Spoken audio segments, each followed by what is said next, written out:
e cuidado do Senhor foram sobre cada um de nós que fazemos parte da Jami. Deus foi o nosso supridor e abriu... Boa noite, amados irmãos. Quero cumprimentá-los com a graça e a paz do Senhor Jesus Cristo. Amém? Novamente aqui no templo para louvarmos o Senhor e também darmos continuidade, pela graça de Deus, ao nosso estudo que estamos desenvolvendo em cima da epístola do apóstolo Paulo à igreja dos Colossenses. Capítulo 1, nós estamos hoje concluindo, estar falando sobre o final do versículo 20, que diz que Deus, havendo feito a paz através do sangue da sua cruz, por meio dele, por meio de Cristo, né, Deus reconciliasse consigo mesmo, e a ênfase agora é todas as coisas, e reconciliasse consigo mesmo todas as coisas, quer sobre a terra, quer nos céus. Até a semana passada, nós falamos bastante, eu creio, sobre a reconciliação, onde nós demos um enfoque no sentido de que a reconciliação alcançou, em primeiro lugar, o perdido, o pecador, né, que era inimigo de Deus, que voltou as costas para Deus, separado de Deus. Então vimos a necessidade da reconciliação desse homem perdido com o seu Criador, com o nosso Deus. Então vimos 4 aspectos inicialmente sobre a reconciliação, nesse enfoque de ter como alvo da reconciliação, num primeiro momento, a pessoa do ser humano, o homem, o pecador. Então vimos a necessidade dessa reconciliação pelo fato de o homem estar separado de Deus e por essa condição também condenado. Nós vimos depois, num segundo momento, a iniciativa dessa reconciliação, quem toma a iniciativa, quem é o autor, né? E nasce no coração de quem isso, e quem faz isso. Isso é iniciativa de Deus, nós vimos. Depois vimos a causa dessa reconciliação, que é o seu amor. Então, por Deus amar o homem mesmo caído e inimigo seu, né? Deus o ofendido, por causa do seu amor para conosco, ele então reconcilia o homem consigo mesmo. Vimos também a fonte ou o meio da reconciliação, quer dizer, através de que Deus estabelece essa reconciliação, e nós vimos que é através do sangue de Jesus. Isso nós temos visto até a semana que se passou. Mas ainda, com relação à reconciliação, cabe ainda, por último, no que trata a reconciliação, falarmos sobre a extensão ou o alcance dessa reconciliação. Porque, claro, vem no nosso coração sempre a imagem do homem perdido que precisa se reconciliar com Deus. Mas o texto, ele é claro, ele não diz que Deus reconciliou tão somente o homem com ele através do sangue de Jesus Cristo, né? O texto diz que Deus reconciliou consigo todas as coisas, quer sobre a terra e quer sobre os céus. E aí pergunta, além do homem, o que Deus poderia reconciliar consigo? Então partimos já, evidentemente, dessa premissa que o alcance, a extensão até onde chega, né, a reconciliação não é somente no homem, é além do homem, né?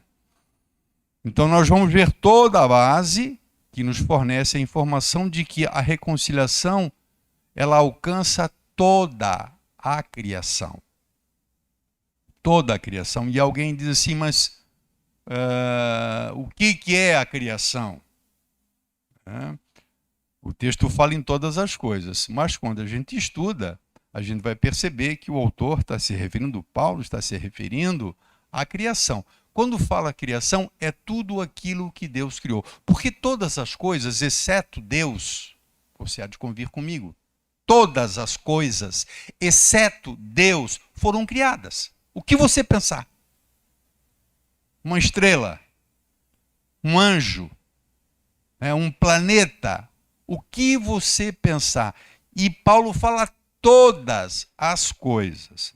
Então alguém pode supor que talvez seja uma força de expressão, de onde decorre algumas interpretações sobre todas as coisas.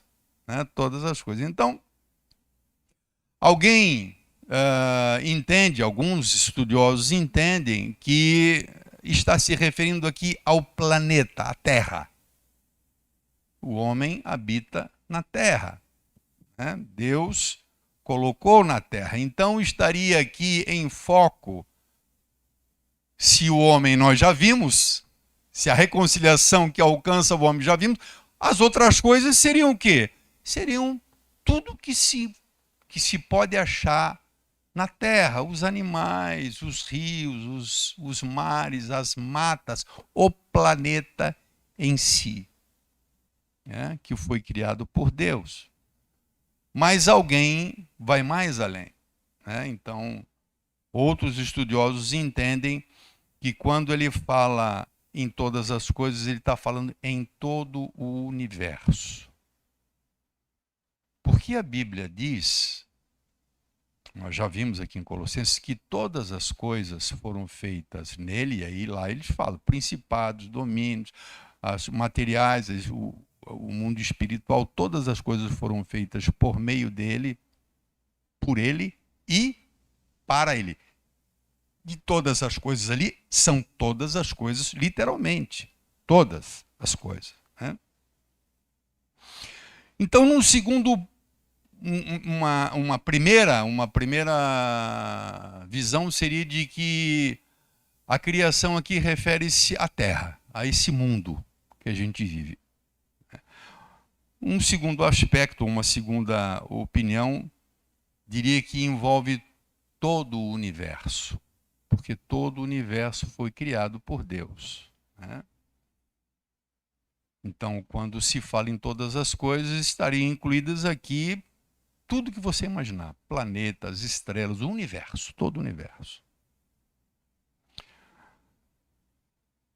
E ainda, por último, alguém que admita que está incluindo aqui não somente o mundo natural, o mundo material, não somente a criação animada, os animais, mas o mundo espiritual, inclusive os anjos. Mas isso tudo irmãos, hipóteses. Quando ele fala todas as coisas, não está claro, mas nós vamos partir, pelo menos,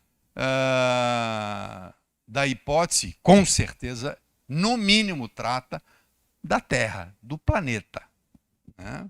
Do planeta, dos animais, dos rios, das matas, de tudo que existe sobre a Terra.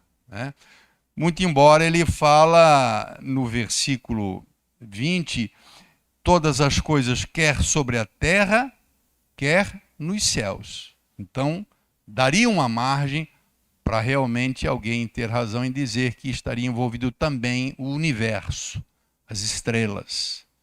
E até alguém achando, quando se fala no céu, então o mundo espiritual. Porque quer queira, quer não, houve também problemas que nós não vamos entrar aqui na questão no mundo espiritual, a queda dos anjos, uma série de coisas. Mas nós não vamos nos aprofundar tanto a esse ponto, mesmo porque nós estamos num terreno muito incerto, Então nós podemos tratar e devemos tratar daquilo que a gente tem certeza. E aí vem claro, a pergunta.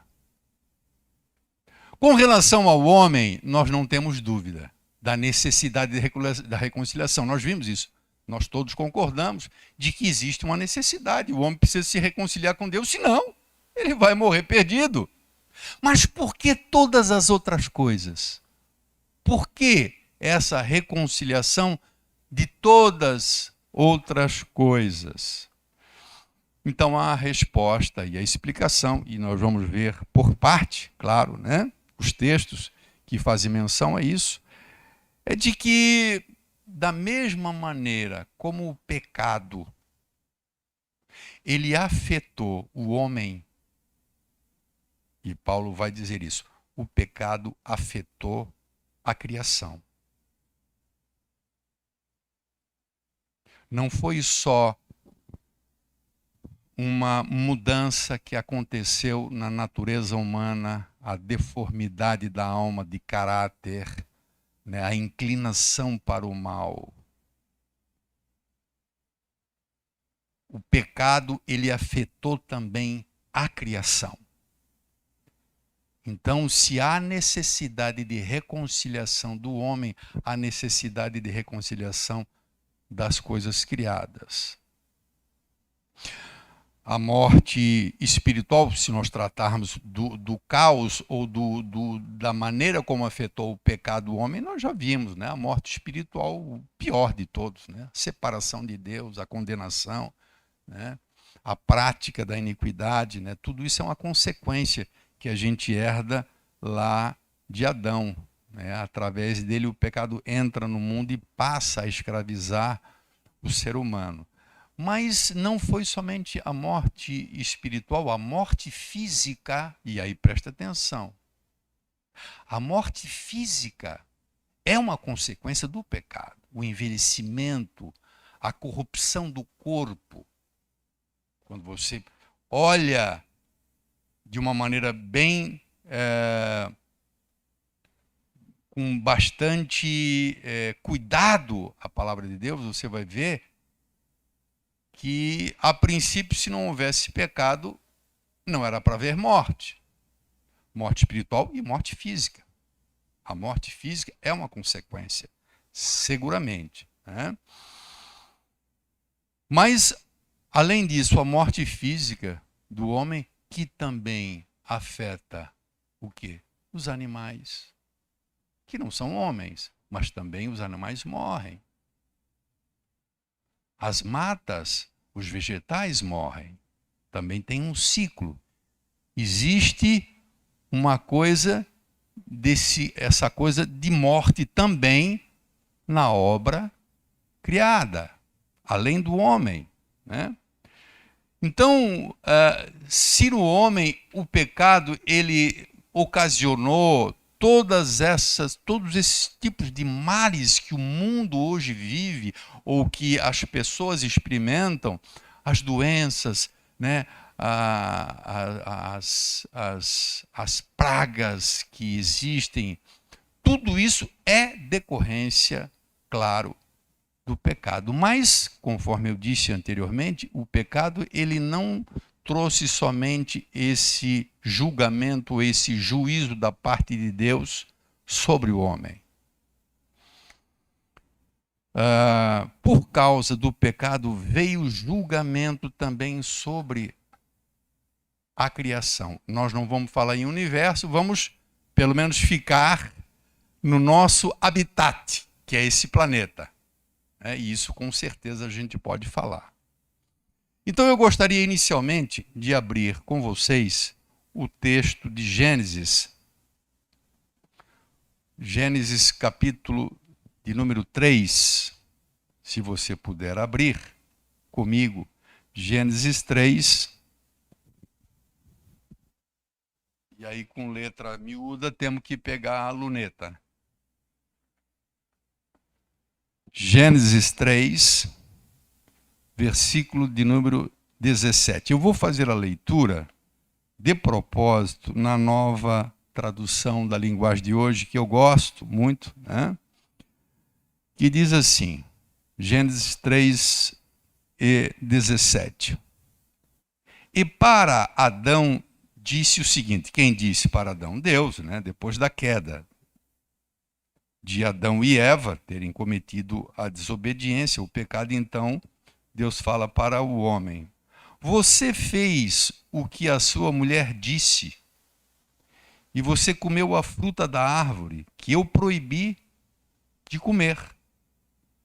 Por causa do que você fez, presta atenção, a terra será amaldiçoada. A terra será maldita.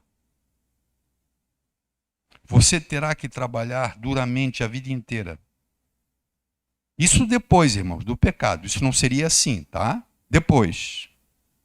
A terra será maldita. Você terá de trabalhar duramente a vida inteira, a fim de que a terra produza alimento suficiente para você. Versículo 18. Ela lhe dará mato, espinhos, e você terá de comer ervas do campo. Você terá que trabalhar no pesado e suar para fazer com que a terra produza algum alimento. E isso até que você volte para a terra, pois dela você foi formado. Você foi feito da terra e vai virar terra outra vez. Então a primeira coisa que a Bíblia deixa claro, que a gente nunca se apercebe, é que a terra foi amaldiçoada. A terra, o ambiente em que o homem está, não só o homem. O homem foi penalizado com morte, com enfermidade, com todos os problemas, mas a terra também sofreu. Houve da parte de Deus, né, esse juízo, esse julgamento sobre a terra.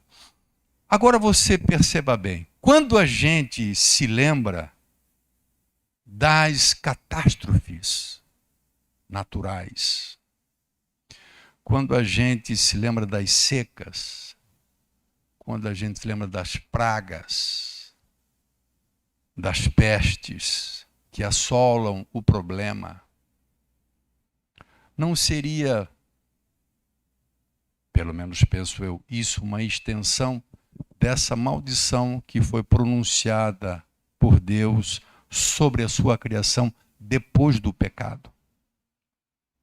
Depois do pecado. Porque isso que Deus está dizendo para Adão, ele está dizendo depois. Por que você fez isso? Então dá a entender que não seria assim, se não houvesse o pecado. Porque você pecou, porque você desobedeceu, então eu amaldiçoo a terra. A terra, ela não vai ser o que era para ser. Então existe aquilo que Deus criou de alguma forma é afetado.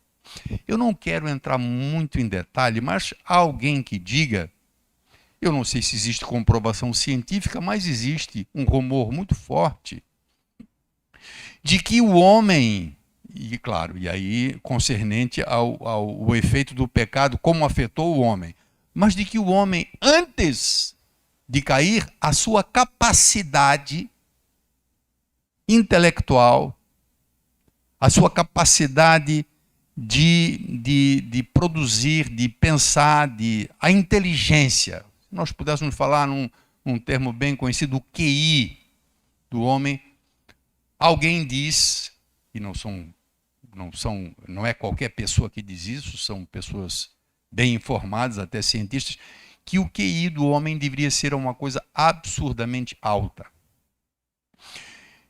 Então, o pecado, ele afetou não somente a questão moral, mas a questão até intelectual, a capacidade.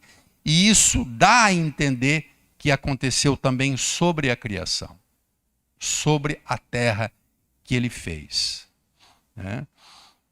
Então, quando a gente se lembra de todas essas coisas, né, que assolam o planeta, né, vem essa pergunta, né? Seria quase lógico. Será que se o homem tivesse permanecido fiel a Deus e não tivesse caído, né, e a sua descendência, será que haveria tanta coisa, né, que nós imaginamos que acontece em decorrência do pecado? Né? Interessante que existe um texto bem conhecido, e eu não sei se você já se deparou com ele alguma vez, justamente do problema da criação padecer por causa do pecado do homem. Existem alguns textos muito, muito interessantes, e eu escolhi 2 textos.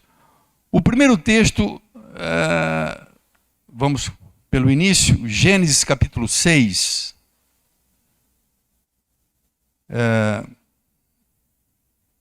versículo de número 11.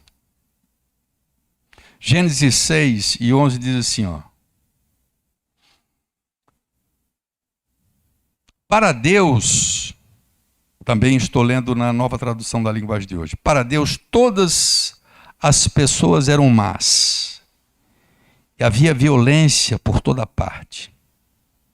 Deus olhou para a terra e viu que estava cheia de pecado, pois todas as pessoas só faziam coisas más. Versículo 13. Então disse Deus a Noé: resolvi acabar com todos os seres humanos. Eu os destruirei completamente e destruirei também a terra. Veja que ele fala no ser humano e na terra. A destruição que o dilúvio trouxe sobre a terra, a gente não pode, muita coisa que havia sobre a terra foi destruída. E quem sabe até coisas naturais, com o dilúvio, foi arrasado. Então, a criação, ela recebe uma punição como decorrência do próprio pecado, porque Deus podia matar simplesmente os homens e tudo permanecer como estava. Mas a terra padece junto por causa do pecado. Existe um outro texto que ele é mais interessante ainda, a meu modo de ver, que é o texto de Isaías. Se você puder abrir comigo, Isaías capítulo de número 24.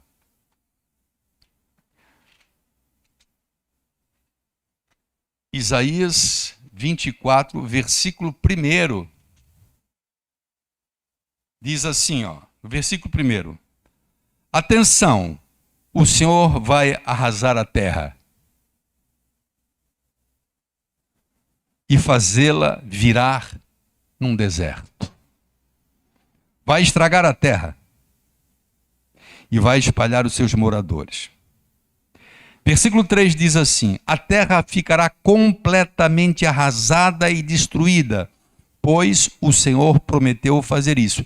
A terra padecendo e sofrendo, de certa forma, por causa daquilo que está escrito na frente. A terra vai secando e murchando, o mundo inteiro vai se acabando, os céus e a terra vão se desfazendo, a terra está impura por causa dos seus malfeitores ou dos seus moradores, pois eles desobedeceram. Veja que Deus faz uma ligação do homem com a criação. E a punição, ela vem não somente sobre o homem, ou a punição vem sobre o homem, mas pelo fato dele atingir a criação. E como consequência, claro, aí vem a seca. Isso é na criação. Porque o homem precisa tirar da criação o seu sustento. Versículo 6. Por isso Deus, olha só, por isso Deus está amaldiçoando e destruindo a terra. E os seus moradores estão pagando pelos seus pecados. As parreiras estão murchando e a falta de vinho. E aí continua. Então vemos essa situação da terra estar contaminada. Mas olha, o que tem que ver uma coisa com a outra? O homem é o homem, a terra é a terra. Existe uma ligação. Então o pecado, ele afeta o homem e afeta a terra. E se há necessidade de reconciliar o homem, também a criação. E nós vamos ver que o texto de Romanos, que fala sobre isso, é interessante, onde ele diz que a própria criação geme por uma restauração, né, por um tempo novo. E nós vamos chegar lá. Então, nós, olhando para esses textos, nós percebemos que o pecado ocasionou, claro, por meio do juízo de Deus, tanto um julgamento, veio o julgamento tanto para o homem como para toda a criação. Eu tenho receio de errar no que eu vou dizer, mas eu acho que é como se Deus amaldiçoasse a casa de alguém, a casa, por causa do alguém. Dá para entender? Você imagina alguém que tem um sítio, um terreno, e ali ele tem a sua plantação, ele tem ali os seus animais, e o cara, ele é um baita de um ímpio, de um iníquo, né? E Deus o castiga, fazendo também padecer a sua casa, aquilo que está ligado a ele. E quem sabe até poderíamos forçar mais disso, estender-se até os seus filhos, como no caso lá de Eli, né, que por causa do pecado de Eli, os filhos morreram, os filhos padeceram por causa do pecado deles também, mas pela impunidade que havia por parte do pai. O pai não punia os filhos lá, né? E os filhos pagaram, claro, eles cometeram um pecado, mas em decorrência da atitude de Eli, Deus julgou os filhos dele, né? Para nós entendermos melhor essa minha colocação, de usar esse exemplo como se o dono da casa, ele é amaldiçoado, se eu posso usar esse termo, e só quem pode amaldiçoar verdadeiramente é Deus, né, irmão? Eu não quero entrar nessa questão de maldição, mas só Deus que amaldiçoa, só Deus que traz o mal sobre alguém, né? Então ele pode trazer sobre a pessoa, né? Digamos, o cara adoeceu, como, né, alguns casos na Bíblia que a gente vê, o Nabal lá que morreu por causa daquela atitude, né? E também a sua casa. E para a gente entender melhor essa colocação, eu me permito usar um exemplo na via contrária. Ou seja, por causa de alguém que é bom, Deus abençoar uma casa. Porque o exemplo aqui é que por causa do homem, do pecado do homem, a casa, chamado planeta, ou terra, né, padeceu juntamente por causa do pecado do homem. Porque a terra não peca, né? A criação não pecou, mas a criação sofreu o dano por causa do pecado do homem. Mas eu quero mostrar para vocês um exemplo contrário, né, para que a gente possa entender essa questão do ambiente, né, sofrer dano por causa do pecado de alguém, fazendo justamente o contrário. Vocês se lembram do caso de José na casa de Potifar? O que aconteceu? Porque José era um cara bom, era um cara de Deus. O que Deus fez? Deus abençoou a casa. Mas que ligação tem uma coisa com outra, né? Puxa, José é bom, né? E Deus abençoou a casa. Então nós podemos ver isso como um inverso.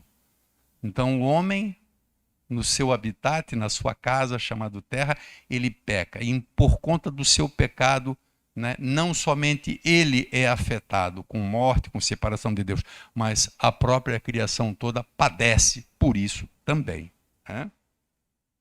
Você quer abrir comigo ali? Nós podemos abrir Gênesis 39, versículo 1. É interessante esse versículo, ou esse texto, né? Gênesis 39.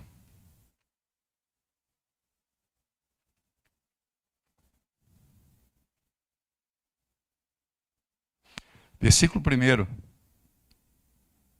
Diz assim, ó: José foi levado ao Egito e Potifar, oficial de Faraó, comandante da guarda egípcio, comprou dos ismaelitas que o tinham levado para lá.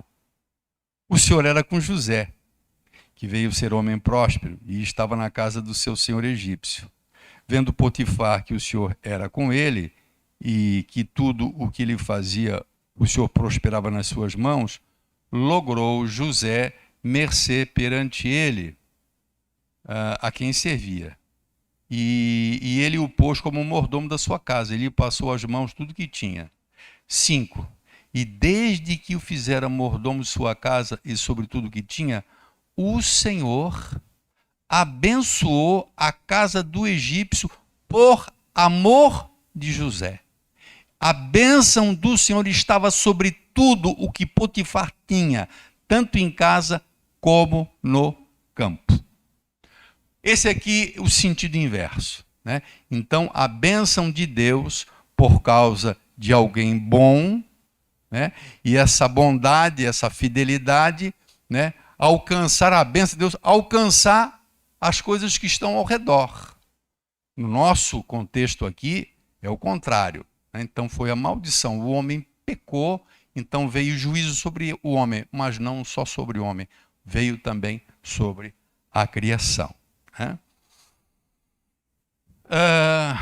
Romanos é uma das cartas e um dos livros mais profundos, eu diria até difíceis de compreensão, mas é onde nós encontramos boa parte da base daquilo que estamos afirmando, né? Sobre essa condição em que está a criação, né? Que muitos veem não só a Terra, mas todo o universo, por causa do pecado. Quer dizer, como isso afetou todas as coisas. Então, se todas as coisas, inclusive o homem, foram afetadas, a reconciliação não é só com o homem. A reconciliação é com todas as coisas. Como ele diz no texto lá de Colossenses. Porque ele podia ter dito: porque Deus, através do sangue de Jesus, o sangue da sua cruz, reconciliou consigo mesmo o homem. Mas não, ele diz todas as coisas que foram criadas, né? Para falar a verdade, irmãos, a Bíblia, ali em Romanos, ela nos diz que toda a criação, ela manifesta uma expectativa. Olha só, como se fosse uma atitude de uma pessoa. Ela fala também que essa criação ela está gemendo. Ela manifesta uma expectativa de um momento glorioso, que será o que está escrito ali em Romanos 8 e 18. E 8 e 18, ele puxa Romanos 8 e 18 para explicar e falar sobre aquilo que nós estamos falando, sobre essa condição em que ficou a criação. Uma criação que precisa ser restaurada, que precisa ser reconciliada juntamente com o homem, com Deus, não somente o homem, né? Então, Romanos, capítulo de número 8, Romanos 8 e 18. É um texto que você conhece, mas normalmente a gente cita esse texto e a gente não prossegue a continuidade, porque existe uma continuidade no sentido, né? O propósito do apóstolo Paulo fala isso aqui, Romanos 8, 18. Ele está dizendo que o crente, os filhos de Deus, eles sofrem, né, com Cristo, mas se sofrem com Cristo também serão glorificados com Cristo. E aí quando chega no versículo 18, ele diz assim: porque para mim eu tenho por certo, eu tenho certeza de que os sofrimentos do tempo presente não podem ser comparados com a glória que há de ser revelada em nós. Ele está falando da igreja, então ele não está falando dessa condição atual da igreja, de já como filhos de Deus, já reconciliados com Deus, mas ainda não alcançamos o estágio de glorificação, que é a glória eterna, onde esse corpo será restaurado, nós seremos como ele é, haverá a restauração total, não haverá mais pecado. Então ele está dizendo que o que acontece, os sofrimentos desse mundo que a gente vive aqui, né, especialmente a igreja do primeiro século, que era perseguida, era martirizada por causa da sua fé, ele disse, olha, isso que a gente experimenta aqui nesse mundo não pode ser comparado com o que vai se revelar na glória. Ou, antes, com a glória que há de ser revelada em nós. Os teólogos muitas vezes usam uns termos meio estranhos, né? E alguém fala, puxa, a igreja ser glorificada é isso. A glória que será revelada na igreja. Então, agora ainda não existe, ou ainda não estamos nesse ponto, ou nesse estágio de que chamamos de glorificação da igreja. Mas o versículo 19 diz que a própria criação está esperando, existe uma expectativa por parte da criação, porque a criação está gemendo por essa situação que ainda vive tudo que a gente vê que acontece no mundo, em decorrência do pecado. Porque cá para nós, irmão, essa criação, ela não somente ela foi amaldiçoada, mas ela padece pelo próprio pecado do homem. O homem faz mau uso dela, o homem contamina a criação, o homem destrói né? Existe uma coisa também do sofrimento da criação por conta do egoísmo, das ambições do homem. Quer dizer, o padecimento é... Então, Paulo vai dizer no 19 o seguinte, né? A ardente expectativa da criação. E aqui ele está falando, irmão, não dos homens, tá? Que alguém pode, não, ele está referindo aos homens. Ele faria dos homens. É a criação. E nós estamos entendendo aqui como todas as coisas criadas, a natureza, né, o planeta, e alguém diria até o universo. Né? Pelo estrago que foi feito nesse mundo, o próprio mundo, a própria criação, está numa expectativa que isso mude. E qual é o grande sinal? Quando Deus também restaurará o ser humano, que agora ainda tem problema, ainda tem pecado, ainda falha, ainda incorre em erro. Mas chegará um momento em que vai se consumar, né, aquilo para o que foi proposto o sacrifício redentor do Senhor. Quer dizer, lá no final, no fim de todas as coisas, nós sermos transformados, nós termos um novo corpo, né? Nós habitarmos num lugar e aonde haverá seguramente novos céus e nova terra. Então, se há uma restauração no homem, haverá uma restauração na ordem criada, por causa do homem. Então, a expectativa da criação é nisso que está para acontecer no homem. Versículo 9. Primeiro ele fala, né, o ponto é esse, vai acontecer um momento em que haverá uma glória que vai ser revelada nos filhos de Deus. A ardente expectativa da criação está aguardando a revelação dos filhos de Deus. Essa revelação dos filhos de Deus aqui, irmão, é justamente o que vai ser revelado lá, nesse dia, que vai ser revelado quem nós somos ou quem nós seremos, como seremos. Então, a própria criação, ela tem uma expectativa por esse grande dia, porque assim como o homem foi redimido e será restaurado e glorificado, também existe essa expectativa por parte da criação, porque o pecado não afetou somente o homem, o pecado afetou também a criação.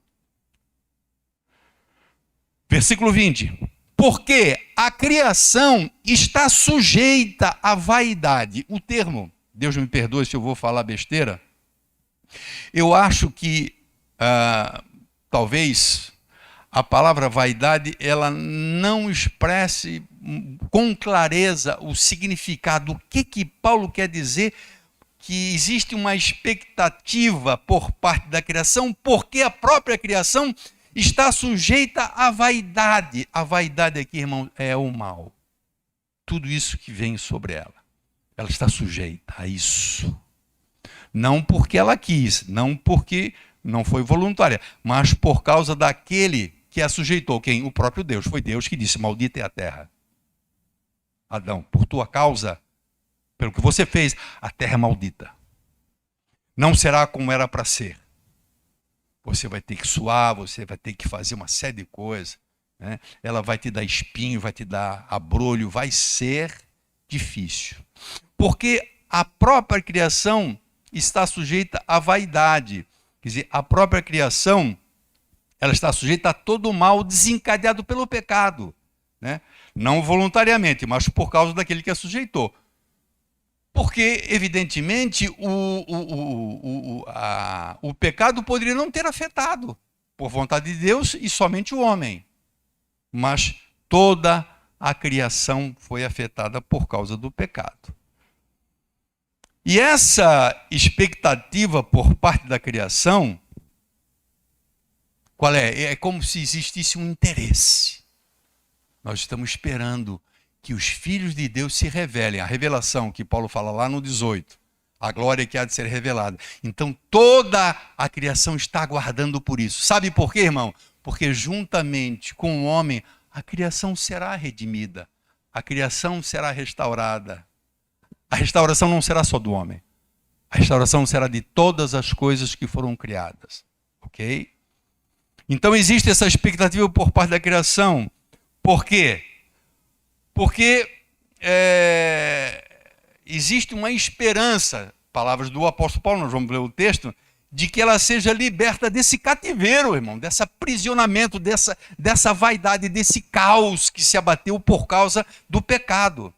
Para que ela possa ter parte, quer dizer, que ela possa participar desse grande momento que tudo vai mudar, né? Para que ela possa ter liberdade no quê? Na glória dos filhos de Deus, aquilo que falou lá em 18. Vai haver a glória de Deus que vai ser revelada nos homens. A expectativa, é como se a criação dissesse: nós queremos isso também. Quando chegará esse momento? Então, existe essa expectativa, essa esperança de que a própria criação será liberta ao que hoje lhe é imposta. O que o texto ali fala em vaidade, submetida à vaidade, mas é todo o mal que recaiu sobre a própria criação. Versículo 21, portanto, ele diz assim, que existe essa expectativa da criação, versículo 21, na esperança de que a própria criação seja redimida. Dá para entender, irmãos? Então não é só o homem que vai ser redimido. Não é só o homem que vai ser reconciliado, mas toda a criação. Na esperança de que a própria criação será redimida do cativeiro da corrupção. A corrupção é todo esse problema, né, decorrente do pecado, que gerou toda a corrupção do ser humano, todos os problemas que nós tratamos até aqui. E ela será redimida para quê? Para a liberdade, quer dizer, para ter parte, para fazer parte da liberdade e da glória dos filhos de Deus. Porque no 18 ele fala da glória dos filhos de Deus. Eu não sei se eu me fiz entender, irmãos. Eu vejo assim os irmãos um pouco pensativos. Os irmãos estão entendendo? Paulo está dizendo assim, ó. Os sofrimentos que a gente passa aqui não podem ser comparados com a glória que há de ser revelada. E aí é como se a criação dissesse: opa, quando vai ser? Será que quando os filhos de Deus forem redimidos e eles forem como Deus, como Cristo, será que nós seremos libertos? A criação, toda a criação. Teremos o benefício, assim como fomos afetados pelo pecado do homem, seremos também afetados pela reconciliação de Cristo? Claro. Todas as coisas serão refeitas. Existe uma coisa chamada restauração universal. Então, não somente o homem é restaurado, todas as coisas serão restauradas, né? É nesse sentido que podemos imaginar, né? Podemos pensar que a palavra, uma das palavras-chave no final da Bíblia é a respeito dos novos céus e da nova terra. Né? Isso fala de uma restauração, né? E para finalizar, então, gostaria de apresentar os dois textos. Um dos textos já é, inclusive, um texto antigo, do tempo de Isaías, onde o assunto trata do Messias, da vinda do Messias, e ali Deus anuncia que ele vai fazer lá em Isaías, novos céus e nova terra. Então, é um projeto de Deus, né? No nosso tempo, se for falar assim, no tempo humano, um projeto antigo, né? Isaías 65. Isaías 65, versículo 17. Isaías 65, versículo 17.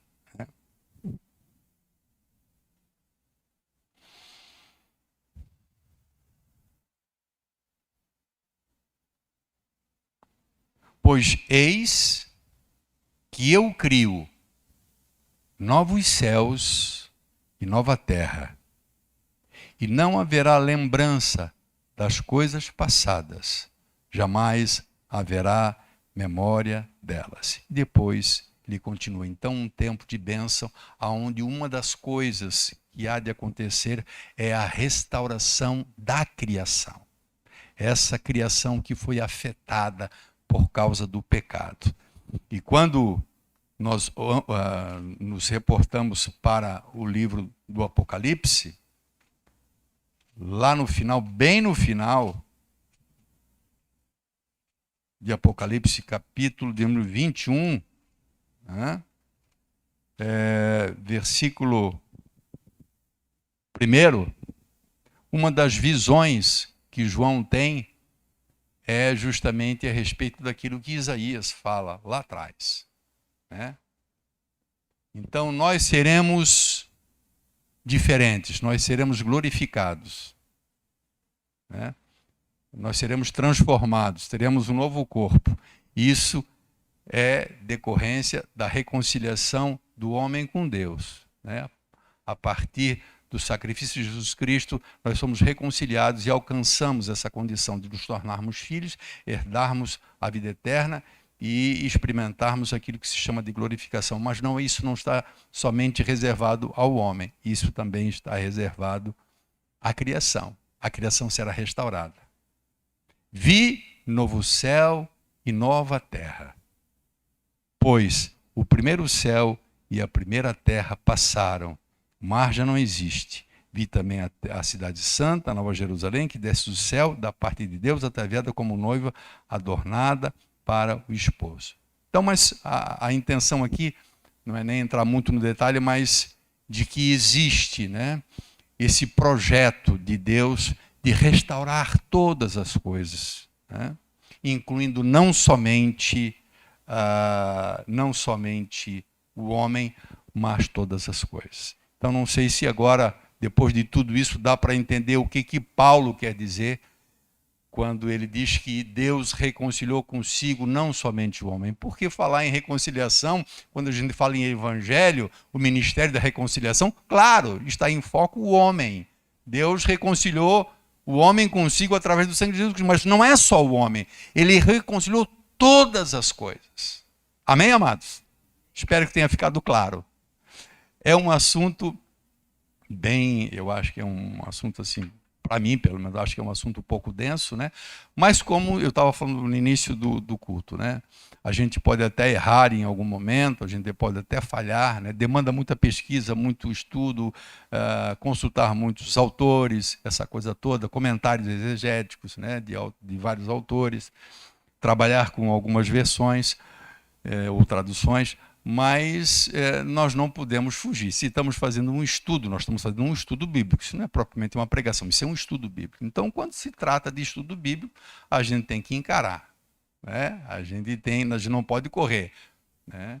Não são assuntos, você pode ter certeza, assuntos como esse não são abordados normalmente em púlpitos, né? Porque são assuntos, conforme eu disse no início, né, um pouco, principalmente a partir do momento que não se sabe exatamente o que Paulo quer dizer com a criação, ou todas as coisas, né?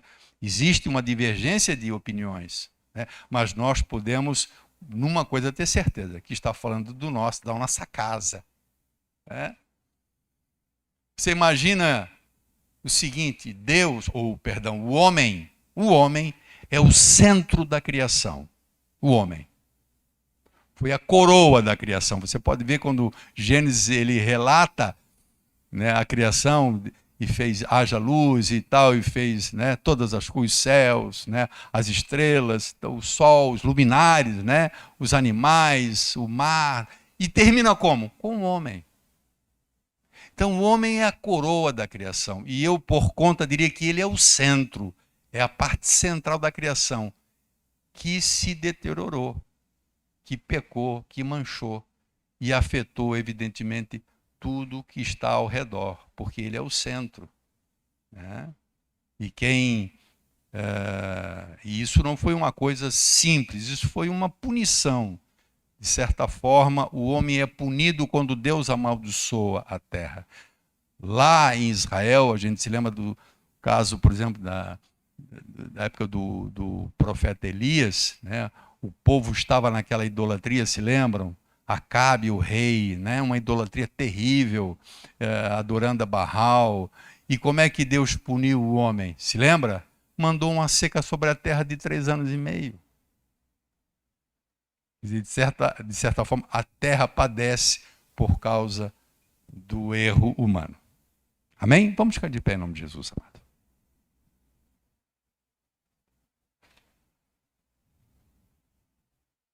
Acredito que um pouquinho agora mais para frente a coisa fica mais suave, fica mais light, né? Mas a gente não corre, irmão. A gente não corre do...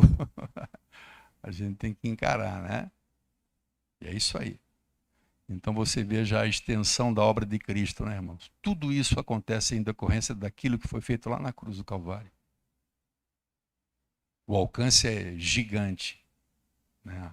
A obra redentora de Cristo, ela não envolve só o homem, mas todas as coisas. Nosso querido Deus e Pai, te louvamos em nome de Jesus, Senhor. Te agradecemos por esta noite, por esse encontro. Eu particularmente te agradeço, Senhor, por ter me dado a condição de poder preparar, Senhor, com muita dificuldade, mas acho que foi preparado com desvelo, com desejo de que realmente poder apresentar para os teus filhos, ó Deus, o sentido da tua palavra, o significado da tua palavra, e isso tão somente traz glória ao teu nome, especialmente ao teu nome, Jesus, pela grande obra redentora que realizaste na cruz do Calvário, nos reconciliando com o Pai e reconciliando com o Pai todas as coisas também. Te agradecemos, Senhor, por esta noite. Te pedimos em nome de Jesus Cristo tua bênção sobre cada um de nós. Leva-nos, Deus eterno, abençoados e guardados em teu nome, Jesus, até os nossos lares. Abençoa, eu te peço, cada família, Senhor. Nesse momento, queremos fazer menção, Pai, da irmã Rosa. O Senhor sabe, ela está precisando das nossas orações, mas acima de tudo ela está precisando, ó Deus, da tua ajuda, da tua bênção. E queremos colocar a vida da irmã Rosa, que o Senhor esteja com ela nesse processo que ela vai entrar agora de tratamento para cuidar da sua enfermidade. Nós queremos estar intercedendo pela irmã Rosa, irmã querida, que está conosco desde o início, Pai. Abençoa, estende tua mão sobre a vida dela e que ela possa superar, como outros irmãos e irmãs dessa igreja já passaram, Senhor. Em nome de Jesus Cristo nós oramos. Amém? Glória a Deus. Deus abençoe.